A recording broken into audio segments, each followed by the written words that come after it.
Well, thank you everybody for joining us here late afternoon. I'm really pleased to give an overview of our project and progress that we've made so far. All right, so to just give you an overview of our project focuses on the Southern Great Plains, this region that's facing increased threats from wildfire over the past few years. So just to give you an idea of what this looks like, in the last few decades, the annual area burned by wildfires over this region has increased from the thousands of acres into the millions of acres by over 400%. In 2016 and 2017, Kansas had the largest wildfires in the history of the state. In 2018, Oklahoma also had its largest wildfire in history. Megafire occurrence, so these are very devastating wildfires that are over 100,000 acres in size, have increased in this region, and there have been at least 16 between the years 2006 and 2018.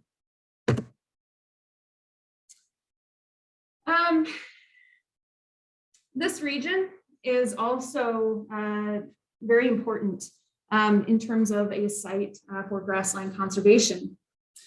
Our project, as you may have guessed from the title, deals with a particular conservation program called the Conservation Reserve Program. This program began in 1985 as an iteration of a long-running incentive-based land retirement program. So the purpose of this program is to protect and maintain ecosystem services such as wildlife habitat, soil conservation, as well as to maintain hydrological systems in the region. There are 4.5 million acres of CRP across Kansas, Oklahoma, and Texas. And as you can see from this map here, so the dark blue indicates a higher concentration of acreage of CRP. And this region here in the Southern Plains has this highest concentration in the United States. So that brings us to these recent wildfire events. This project really started out of reading media reports and noticing that there were anecdotes sprinkled in about ranchers and farmers perceiving the CRP as contributing in some way to these events. This is a map our research team produced, showing you also a little bit of this pattern that's in the region where you have lots of large wildfires spread over these areas of higher concentration of CRP lands. The interesting thing about this is that there really has been no systematic research about this relationship between wildfire and this conservation lands.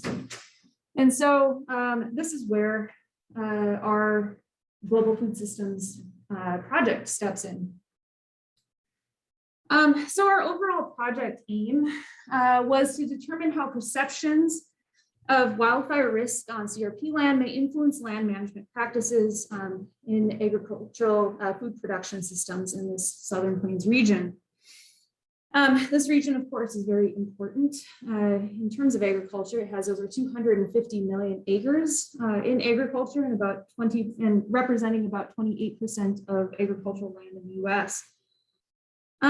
This landscape we see in the Southern Plains, however, is a very intricate mosaic. So you've got spaces of conservation, ranch land, and cropland all interspersed. So this idea of perceptions, why perceptions are important is because people make decisions about land management based on what they believe is going on.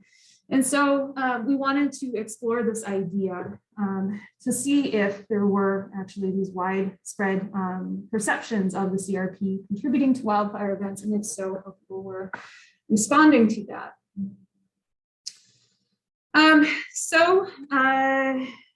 We developed a project that focused on one, exploring these perceptions, So part of this project, my colleagues and I developed an integrated teaching and research experience. So we developed a course to involve students directly in the data collection process. So this course was focused on mixed methods research. We ran it in spring of 2020. And students were involved in the design of the research surveys. They learned how to do interview and survey techniques, as well as did some preliminary analysis with the data we collected. So these students actually went with us on a field trip right before everything shut down in March of 2020 to help us conduct interviews. So we were able to conduct 78 land manager or interviews with land managers across this region over a period of 5 days. The interviews consisted of semi-structured interview questions with both, consisting of both closed-ended and open-ended questions. We recorded, transcribed these interviews with permission from landowners, and it consisted of roughly 34 questions, generally about the experience of land managers with wildfire, the experience of land managers with the CRP program, and then also questions about this relationship between the CRP and wildfire. So our research area was across 3 states. So it was southwestern corner of Kansas, the panhandle of Oklahoma, and a couple of counties in the panhandle of Texas. So there were 8 sites in which we conducted interviews across 11 counties. So land managers had land in 11 counties in this area. And so looking at this preliminary data information, so one of the questions is this even a real pattern in terms of, we've seen media reports where we've got anecdotes. Is this idea that there is a relationship between these conservation spaces and wildfire actually prevalent in this region? So just to give you an overview, 76% of our our participants had experienced at least one wildfire event on their land. 70% perceived local wildfire activity as increasing in frequency over the past decade. And 93% perceived wildfire as increasing in severity or intensity over the last decade.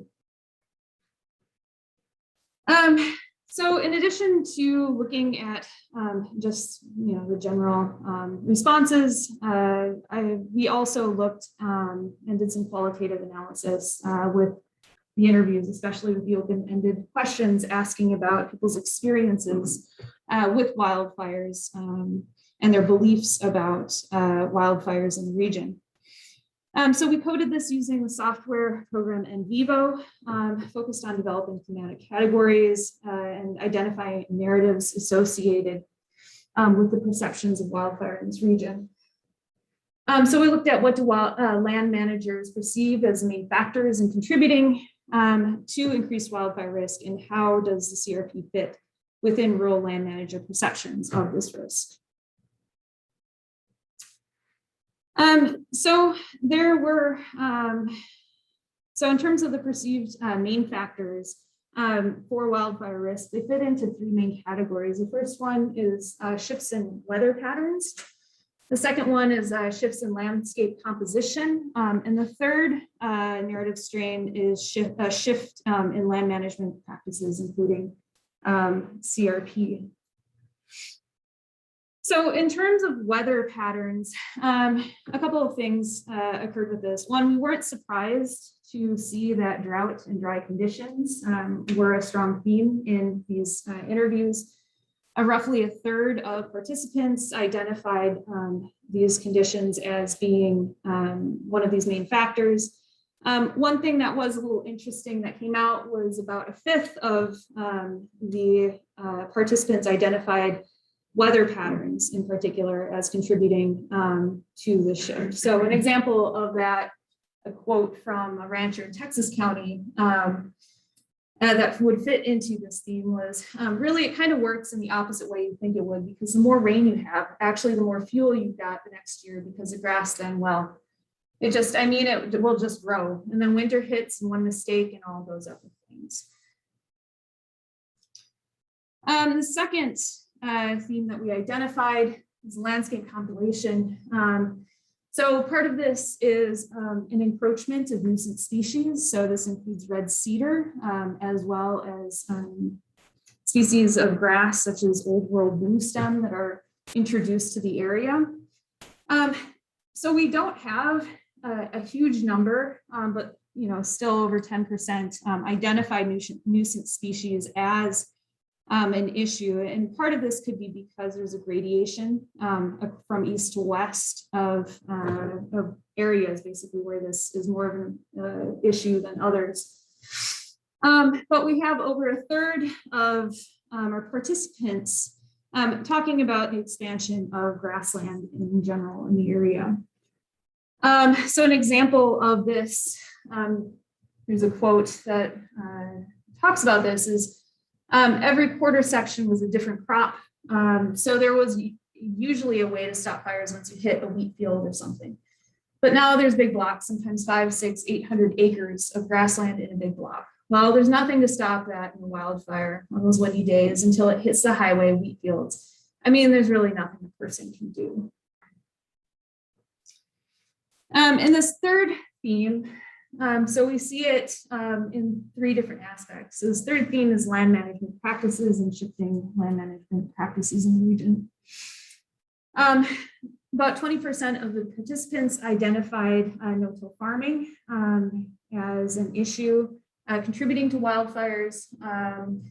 Another nearly 20% identified low stocking. So in previous years, it had been explained that there was a lot of concern about drought and overstocking. And so when there were basically periods of wet weather that were not predicted, then the grassland would grow considerably more and provide more fuel, leading to more intense wildfires. And then the third one is this. So looking at the Conservation Reserve Program. The Conservation Reserve Program was interesting because people often would frame it as it depends. It depends on how it's managed. Only about 10% identified CRP as a major risk factor in wildfire. But you can see how these land management practices come together embodied in this quote here. So from a rancher in Lipscomb County says, I've got 4,000 acres of wheat in the ground right now, and 80% of it has got wheat stubble from last year. And right now, even though I've got green wheat growing, if the CRP next to it caught fire, it would actually burn across my field. I've got a lot of cover out there. Like I say, you can't put it all on CRP, but this conservation farming no-till has added a bunch too. All right, so that brings us to this question about CRP and looking at CRP. So with CRP, 73% of our participants had experience. So they had either currently or previously land in the CRP program. 75% of total respondents said that CRP may contribute to wildfire. But of those with land in CRP, 93% said that they would not consider disenrollment because of wildfire risk. It was described as a long-term part of income portfolio, of their income portfolio. A lot of people would consider increasing enrollment, but that actually brings us to more questions about perhaps perceptions about this increase in wildfire and volatility in the environment would enhance incentives to enroll the CRP or in the CRP program to reduce losses. Anyway, so with all these questions we still have, we've been applying for grants, and our team has been successful in acquiring funding from the National Science Foundation.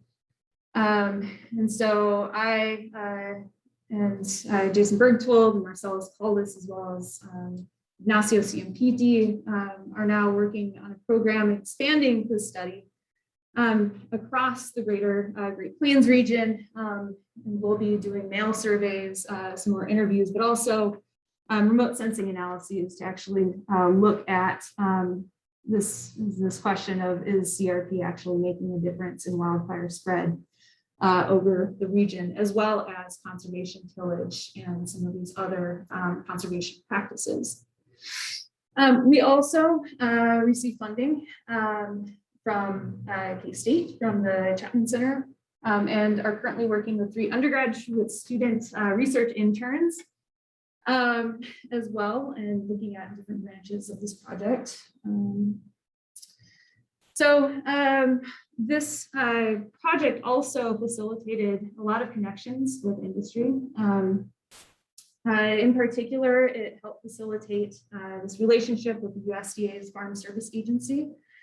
And so they are now supporting us and working with us, collaborating with us on the NSF grant in terms of getting data for the CRP program.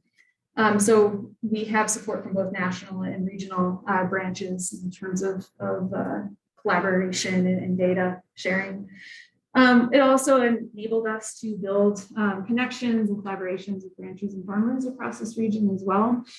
We connected with the Farm Bureau Agency and also have facilitated connections with agricultural extension, not only here in Kansas, but also through Oklahoma and Texas through this project. In terms of economic development then, so our project contributes to knowledge on the relationships between wildfire and conservation incentive programs in the Southern Plains region. And our broad hope is then that this will contribute by reducing the negative economic impacts of wildfire for agricultural producers while supporting sustainable management of grasslands in the region over the long term. So this GFS grant was great for getting these early questions that we had answered so that we could use them to apply for external funding.